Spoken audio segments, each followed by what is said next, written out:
We had a blast with our K5 and only suffered a little bit of minor body damage. We got it back in the shop and all cleaned up. Now, one of the main points behind our wheeling expedition was to find any weak links with this K5.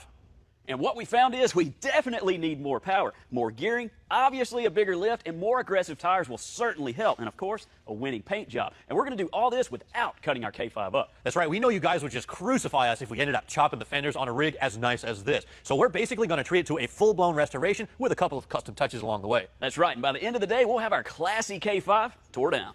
To the toolbox. I'll wait here on you. We'll start up front and work our way back. And by the end of the day, have separated the body from the frame.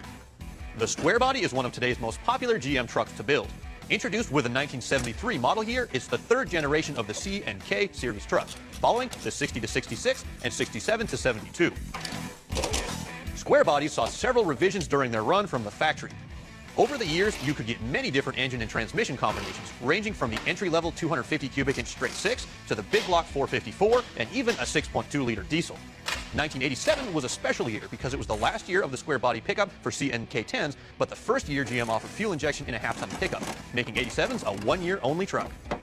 There's a couple of ways you can keep up with the hardware when disassembling a vehicle. Since we plan to reuse this fender, I'm going to go ahead and run all of the bolts back in. So that way I'll be able to keep up with them, and when we send this thing off to the blaster, the bolts will get cleaned up and we won't spend an hour on the wire wheel.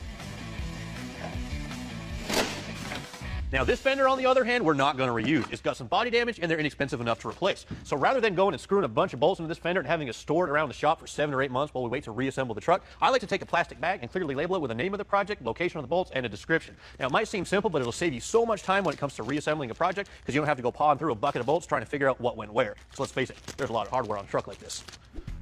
The driver's side front fender is in great shape, so it'll get reused. Now, the passenger side, since I had a momentary lapse of my spotter on the trail, we'll call LMC Truck to get a replacement.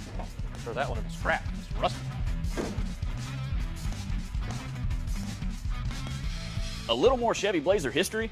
In 1988, half-ton trucks were updated to the GMT 400 platform, but the square body lived on with the K5